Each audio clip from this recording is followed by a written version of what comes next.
Let's get into it. This is episode 667, Soul Not For Sale podcast. We got Joe Rogan and Jimmy Carr. If you don't know who Jimmy Carr is, funny comedian. Usually he's like a one-liner, very dry humor. He's from the UK. And this is actually a pretty enlightening conversation. I didn't expect it to be like this. I thought it was going to be more about comedy and just joking around, because that's Jimmy Carr as I know him. But they actually get really deep in this conversation. And Jimmy Carr actually asks an excellent question to Joe Rogan. What is the last thing you changed your mind about? Making me think. It's a question I'm going to ask my wife next time we're doing an episode together. But, ask yourself that. We're going to get into the clip in a second, but ask yourself that. What was the last thing you changed your mind about? And if there's nothing there, maybe you need to take a look at the things you think. Maybe there is something where you could have gained more information. You could have learned more. I'm starting to think about it myself. Although I am somebody who I've changed my mind about many things, maybe there's something else that I could have changed my mind about. So let's get into that, because Joe Rogan's answer is pretty interesting. Just want to show you this real quick. That is the Soul Not For Sale shirt. You guys know where that's at. That is at IamCoachColin.com. And you can get yours at any given time and 10% off. No problem. I am Coach Colin. That's the discount code. It's all capital letters, all one word, one L in the name Colin, gets you 10% off. Now let's get into this clip. Joe Rogan's answer may surprise you, because I thought this was something that he knew already, but apparently not. And I'm glad he was able to admit it. Let's get into it. On them that I can. It's the other question. Before you get into any kind of political debate with anyone, First question, do you believe people can change? And if someone goes, no, they are what they are, why are we even talking? Well, that's silly. Forget that. That's such a silly perspective that so many people share. But it's that thing of like going, if you have the same political views that you had when you were 21 and you're now 45, you haven't been thinking much. Right. You've just been rearranging your prejudices. And that's not thinking. Your bias. Like, what was the last thing you changed your mind about? Is such an interesting question. Yeah. What was the last thing, like big thing that you went, I used to think that, and now I think this? And it's a really interesting question. What would yours be? What was the last thing that you... The medical establishment. I used to think that medicine was there purely to heal people and make people better, and that all the doctors were on board with that. And what do you think now? Now I think they're captured by an enormous industry, and that this enormous industry, first of all, it starts with dictating where funds go. So there's one group that decides what studies are going to be run, what tests, what research is going to be funded. And so all of those doctors that receive that funding have to step in line. Then you have the enormous impact that we have in this country of pharmaceutical drugs are allowed to advertise on television. We're one of 2 countries in the world. You in New Zealand, right? Yes, that's it. Why isn't that just, But New Zealand's far more restrictive than America. America's insane. That thing of like, there's a lot of comedy routines have fallen out of that. That's the good that's come of it. Let's be grateful. Hey, these sound effects sound worse than the thing. Yeah, right. But that idea of like, that's such an easy fix. Yeah, it's not. And it's because you are talking about so the biggest deep. industry in the world. Yes. It's bigger than anything else. And then there's also, like we were talking about, this oversimplification. They make a lot of amazing medications that have helped so many people, that have prolonged lives, saved lives, helped people. But I invest a lot of my money in a cancer company. It's a great because thing to do. That thing of like going, well, whatever you give to charity in a year, whatever that sum is, and go with God, good luck. But whatever you give to charity won't be as much as you invest. For most people, right? Unless you're incredibly altruistic. Right. So invest in something that's worth something. Yes. So that idea, if you go, well, it's also the medical establishment, there's lots of problems, but when you're sick, who are you going to call? Yeah. It's your only option, and it seems to be... Yeah. It's just disturbing to realize that they've been captured and that the media has been captured so hard. And that was a real revelation that I was very uncomfortable for me to accept. And a lot of the information that I got from that was from doctors, from heterodox doctors that would explain to you what the problems with the system were and how they were discouraged, and doctors that were fortunate enough to go independent. Well, it's the interesting thing about your show is the thing about the Overton window and how much you're willing to push. Because when you said it's a lab leak, you were in trouble. Mm-hmm. And then 18 months later, everyone goes, yeah, but it probably was a lab leak, though. Yeah, but I wasn't saying it because I was guessing. I was saying it because brilliant people were willing to stick their neck out who were actual experts in viruses, and they had studied it, and they understood it. But in this forum, yeah, you said it, and it moved the conversation forward. Yeah. You saying that moved the Overton window of like, actually, I think it might be okay to say that. I think it might be okay to talk about that. Mm-hmm. Like, it's that thing, if you want to know where real power is in any community, who can't you criticize? Yeah. And that thing of like going, okay, well, that's interesting. Yes. That's what? Sorry, we're not allowed to discuss this. Right. That's not right. That's right. I want to have a conversation about it. And you as can't a just comic, tell me, isn't that the one thing that we always tune in on? Like what? moths to a flame. Exactly. What are you saying? I can't talk about that? Oh, why? Well, what about this? And they're like, oh, you're just a conspiracy theorist. What doesn't comedy live between? I think it kind of operates somewhere between public and private discourse. Mm-hmm. So when you watch the news, no one talks like that. Right. And they don't even think that.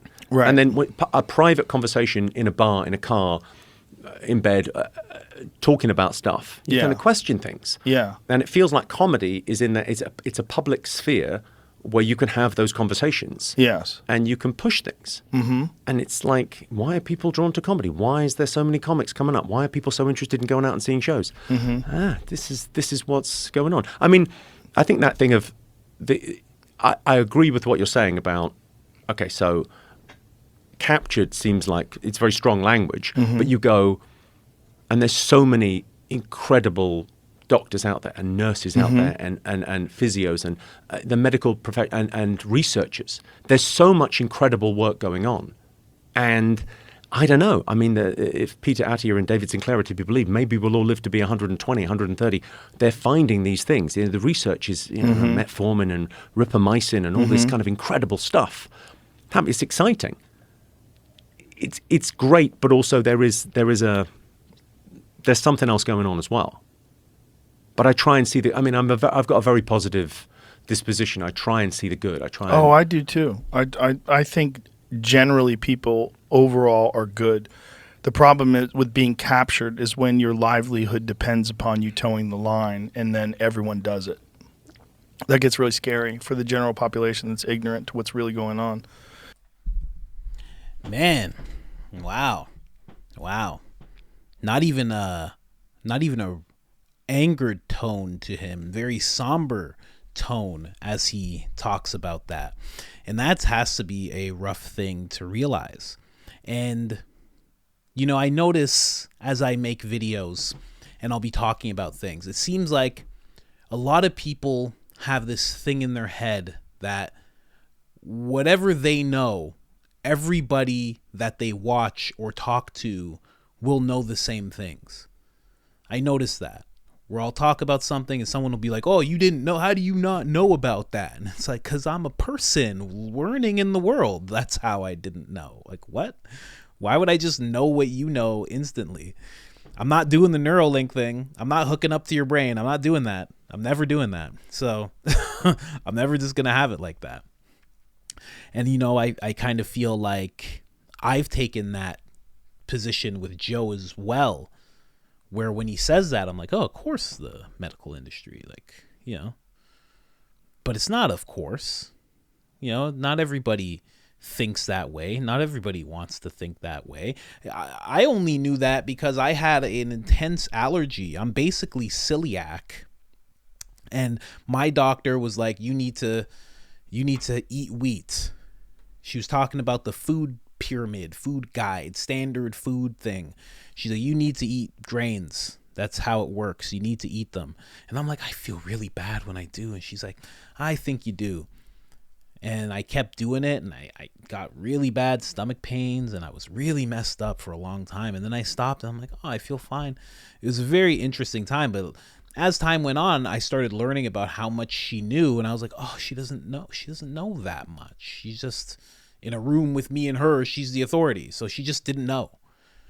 And I started taking things on myself and started looking into things and doing my own research, handling my own diet, and not listening to anybody and going with what works and what feels good. You know, it helped a lot. But for me, that was kind of a realization. And then also I had an instance where at one point, because I had such bad stomach, I wasn't absorbing any nutrients. I was really depressed, but I wasn't depressed. I was just really tired because I wasn't absorbing nutrients. And at one point they wanted to put me on some kind of medication. And I was like, but why? And I remember I got the medication. I remember going to the guy and talking to him about how medication works. He's like, what? I'm like, what is this stuff? And he's like, well, it's this. And he's telling me about it. And I'm like, and how do you know this is going to work for me? He's like, well, I don't. He's like, I'm just going to have you take it. He's like, we'll see how it feels. If you don't feel anything, we'll give you more. If you don't feel anything from there, we'll give you more. And then if nothing happens from there, then we'll just switch to a different one. I was like, that's, I don't want to do that. And that's when things started kind of making sense to me, that I'm like, I think I have to really be my own advocate more than just walk into rooms and listen to people and just take whatever they give me. That was my realization. But Joe didn't go through that. Joe doesn't have stomach issues. Joe doesn't have anything like that. So he realized at a different time. And many people realize at a different time. You know? I have a friend who didn't realize until just a year ago or so. And it was because he had a procedure done and it didn't fare well for him. It's the most I can say about that. But yeah, then he discovered, oh, I guess I shouldn't have. You know, everybody has their own time of waking up to things, you know, and it's really, really cool when somebody that's like known as the guy who knows things, because Joe talks to so many people that he's willing to just be open about, like, I thought this and it's not true, you know, and then I had to change my mind about that because that's hard to do. I've brought it up before. It's not easy. Every single time you have a thought process about something or you think something, you have an idea of how things are. It's like a structure in your mind. And it's not fun to figure out that you have to tear that structure down, that you have to be the demolition person to tear it all down with the new information you have and build another structure. And it's a little flimsy and you got to reinforce it with more information. And then to also walk away from your new thought process knowing that you may have to destroy this one too. It's not fun to do that. People don't like doing that, you know? So when you can not only do it, but then admit it as well, that's really big. That's really, really big. I'm really glad he was able to figure that out, because right now him saying that, somebody else is figuring it out. Somebody else is like, what does he mean? What does he mean by that? And now they're looking into it a little bit, you know? We really do. As much as people love to express their wins and their perfect moments on social media and everything, we really do have to show our unedited moments, our bad moments. You know, not all of them. You don't want to overshare every single horrible thing that happens to you, but it's good for other people to see that you're not perfect, because it gives them permission to not be perfect as well, permission to not feel bad about it. And then when they don't feel bad about it, and then they start reflecting that, and now you see more of that, and now you feel more accepted in what you know and what you don't know, and your honesty and your accountability, and it really does help us all. You know, social media did one thing for sure. You know, Joe says it hijacked our reward system, you know, our dopamine, stuff like that. But also what it did, it made us real uncomfortable with not being perfect. You know? And it's a little messed up. I myself, in case you don't know, I don't edit or anything. So I enjoy not being perfect. If right now the microphone fell, I would pick it up and I'd hold it in my hand and be like, well, I guess this is how we're going to do the rest of the episode. If my wife came in right now, I'd be like, get over here, honey.